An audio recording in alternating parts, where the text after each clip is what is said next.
Tinanggal na ng Golden State si Seth Curry sa kanilang lineup. Hindi kasi alam ni Horford kung sinong papasahang Curry kapag nasa laro na. Pero nagbabawas na talaga ng mga player ang mga teams para sa final roster. Iiwan ng Golden State ang isang open spot sa kanilang team until November. Ibabalik din naman ng Golden State si Seth sa kanilang lineup kung hindi siya kukunin ng ibang teams. Nangyari na yung last season kay Landry Shamet. Binitawan siya papasok ng season tapos sinign ulit ng Knicks. Galing kasi sa Exhibit 9 contract si Seth kaya hindi pwedeng papirmahin agad ng full contract ng Golden State dahil tatamaan ang kanilang hard cap at tax apron. Actually, pwede naman papirmahin si Seth ng guaranteed contract mula start ng season until matapos yung taon. Kung gusto rin magdusa ng Golden State buong season dahil magkakaroon sila ng restriction. Kaya ang sinabi doon, papipirmahin ulit si Seth after ng first or second week ng season. Mawawala yung issue sa cap space. Mababawasan yung contract na maisasign kay Seth dahil hindi na full year 1 year contract. Kumbaga 365 days magiging 350 days pababa na lang. Makakabawas yon sa tax apron. Sa Dallas naman nagbawas na rin sila ng player at meron na rin mga two-way contract na napili. Pero yung headline talaga dun, gustong palaruin ni Jason Kidd si Daniel Gafford sa opening night versus San Antonio. Nasa practice na kasi si Gafford kasama si Kyrie at si Dante Exum. Hindi pa kasi ni-rule out ni Jason Kidd si Gafford sa opening night. Based kasi sa report, hindi pa totally recover si Gafford sa kanyang injury sa paa na nakuha last September 30. Si Kyrie naman nasa non-contact practice. Pero sa ngayon, ang ginagawa talaga ni Kyrie, siya yung nagko-coach sa ibang mga player ng Dallas. Hindi kasi malinaw kung kailan talaga babalik si Kyrie. Sinabi dati, hanggat hindi fully recover si Kyrie, hindi siya maglalaro. Dati ang report pa by March, ngayon naman inusog by January, posible siyang makabalik. Expected pa ng Dallas makakalaro si Kyrie ng at least 35 to 40 games sa regular season.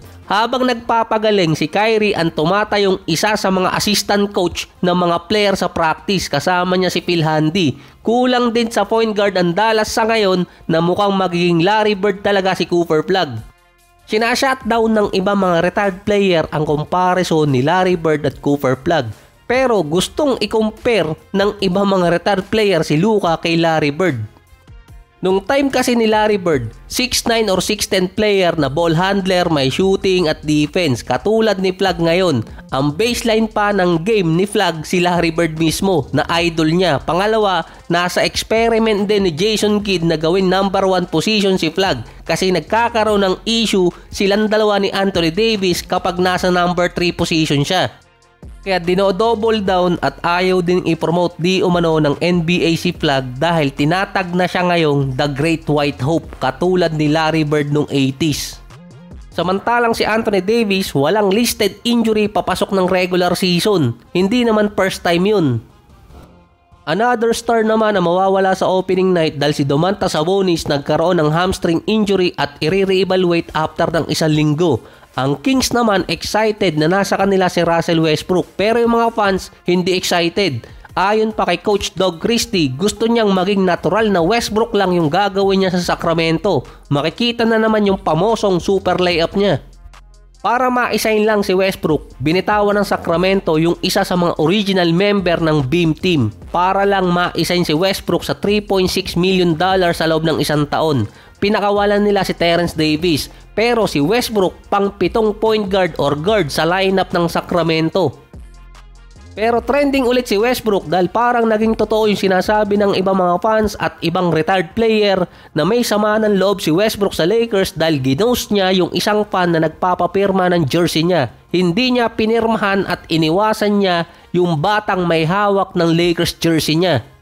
Ang headline pa doon, officially inamin na ni Westbrook na ayaw niya sa Lakers. Yung mga players na nakasama niya dati at yung mga players din, binabanggit na may sama talaga ng loob si Westbrook sa Lakers dahil sila ang sumira ng karir niya.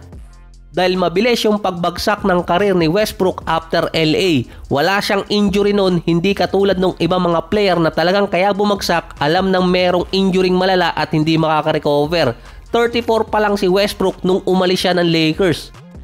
Nangyari di umanong bumagsak ang karir niya sa LA dahil hindi naman siya shooter, ginawa siyang shooter. Inexpose ng todo yung problema ni Westbrook sa game niya sa ngayong era.